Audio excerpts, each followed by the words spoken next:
Speaking of cohesive public voices, today on the show we have Kola Akindele. He is running for city council. Kola, welcome to the show. Thank you very much. I wanted to ask you first, why should I vote for you for city council?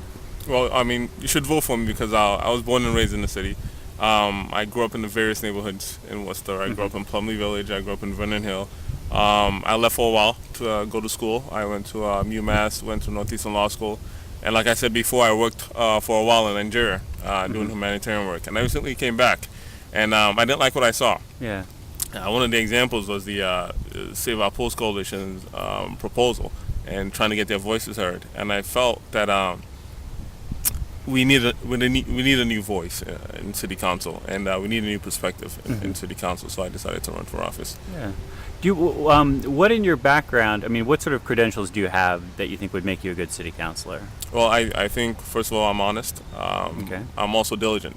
I'm also a person that also perseveres and is persistent because initially when I started, I got a lot of discouraging voices. People told me, well, you will never win.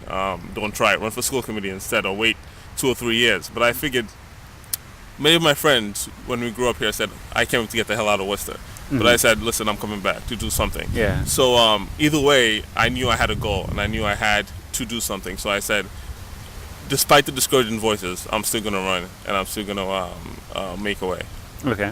What kinds of, I don't know, what kinds of changes would you like to see in the way that the council runs, that the city runs? I mean, one of the changes I want to see is I want to encourage civic participation in mainly lower income neighborhoods and in minority communities. I think one case in point is how I was saying how the voices of the Save Our Pools Coalition wasn't heard. I remember when I was a kid, we used the pools, and that's all we had because we couldn't afford a vacation. Yeah. But my mom couldn't care less about going out to vote because she has to work 2 or 3 jobs. But if I came home and told my mom that, listen, our pools are being closed, we've got to do something, you've got to go out and vote, she would vote. Yeah. So I think we need to educate, because my mom came here from Nigeria as an immigrant, we need to educate new immigrants, new residents, students on how local policy affects their daily lives. Because I think once we start to do that, I think we'll start to get more people involved in the political process, and you will start to see a change in the way city councils vote and in the way city councils start to affect public policy. Let me get you guys to take your umbrellas down. It's actually it's raining here today, and these guys are bravely standing around with umbrellas. But it's temporarily stopped raining, so for better light, we'll take them down. Brendan, do you have any questions? I do. So this being your first campaign, what was the actual light bulb moment that made you decide, looking at the city council, the other at-large councilors, that made you say, I can do a better job than this? Was there just one moment where you'd been thinking about running for office, but the thing that finally pulled the trigger and said, I'm going to do this because I know I can do a better job? Yeah, definitely. I mean, like I said, I was born and raised there, and the same complaints that were being talked about, lack of economic development, lack of jobs. My friends used to say, there's nothing going on in Worcester, Worcester's dead, Worcester's boring. And I came back and I heard the same complaints. And the funny thing about it is the same people that were in office when I was a kid are the same people there now. And like the old adage goes, insanity is doing the same thing over and over again and expecting a different result. So I said, I mean, I must change. I must be able to do something. Instead of complaining, I must go in there and effect some change. And I think we need a younger voice. We need a new perspective in the city council, because look at innovations like MySpace and Facebook that we use each day. These are young kids that have fresh ideas, that have new innovations, and I think we need that sort of voice in the city council to bring a sort of new change to the city of Worcester. Do you have any other? One quick question. Just in the course of the campaign so far, has it been harder, easier, or exactly what you expected thus far? Honestly, it's been harder than I thought. I mean, I respect anyone that decides to run for office. Yeah. I mean, it takes a toll on you. It's a huge sacrifice, especially for your family members. But if you're dedicated enough, it's something great. It's harder than I thought because, especially running at large, because you have to cover the entire city of Worcester. So as a newcomer without a huge support base, most of the people that are helping you out are your family members and your close supporters, like my friend Dee and my friend Paul Hernandez. And my mom and my dad are out there, and my wife are out there helping me out, and my little nieces and nephews. So with a small support base as a newcomer, it's more difficult. Okay. I wanted to wind up the show and actually start off by asking a question for winding up the show we haven't asked in a while, which is, what are you enthusiastic about coming up in Worcester, in general, or anything specific this weekend, or if you got one thing people need to know about, one thing that's awesome.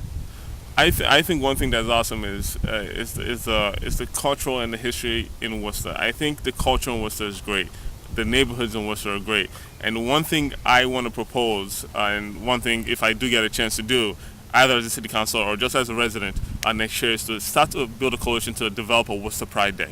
Yeah. I think we have the African American Festival, the Latino American Festival, and a bunch of festivals, but we don't have a Worcester Pride Day. I think we need to get the neighborhoods together, the different cultures together, close down downtown, have people from the different towns and the surrounding towns and cities come into Worcester and see just how great the city is. Yeah. You know, so I think a Worcester Pride Day would be great, and that would be one of my major proposals. Awesome, to showcase the city.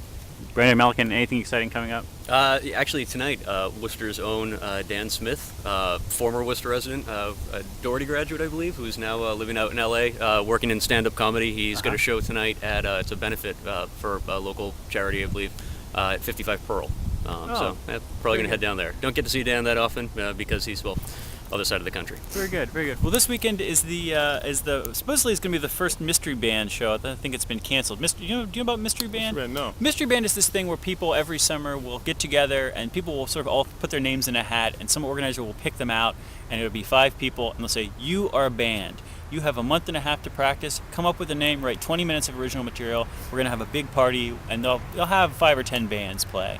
And it sounds like this weekend's one is screwed up because everybody, except for the band featuring the Snow Ghosts, ladies and gentlemen, Bruce Russell has been on this show, is going to play sometime this weekend. Next weekend is the big thing. Also, the Picha Kucha, That's right. which is a thing that's on Sunday night at the GAR Hall. And people sit around and have like 5 minutes to talk about their favorite Pokemon character or something, right? I don't know exactly what that is, but I think I'm going to go this week. You definitely should go. The last one, which was at Block 5 a couple months back, was astounding. They just brought in people who have interesting lines of work or just have interesting lives, and you get 5 minutes to put together a short presentation about what it is you do and what it is that makes you tick as a creative person. Rather inspiring presentations by all. So hopefully the same will happen this time. Fantastic. Well, I want to thank Kola. Thanks for being on the show. Thank you very much. Appreciate it. Good luck with the campaign. And this is 508. Everybody, thanks for watching. Email us at pieandcoffee@gmail.com if you have complaints. I'm sure you do. See you next week.